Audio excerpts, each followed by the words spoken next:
È stato bellissima, una bella esperienza, soprattutto per me che non avevo mai fatto con l'e-bike. Bellissimo, l'istruttore, la nostra guida è stata bravissima, è una persona simpaticissima e è un giro da rifare, un percorso da rifare, insomma. Come se l'immaginava?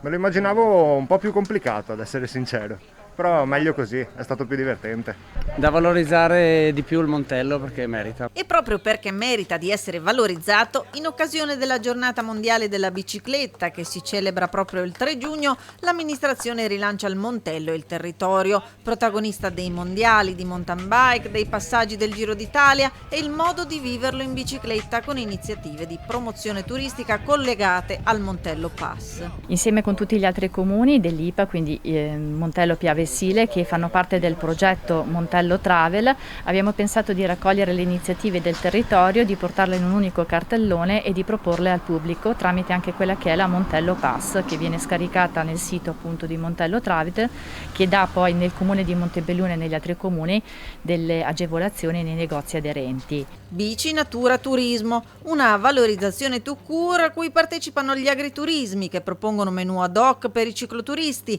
agli appuntamenti come quello legato al Memoriale Veneto della Grande Guerra che domenica permetterà ai cicloturisti di ripercorrere i siti che hanno fatto la storia del territorio.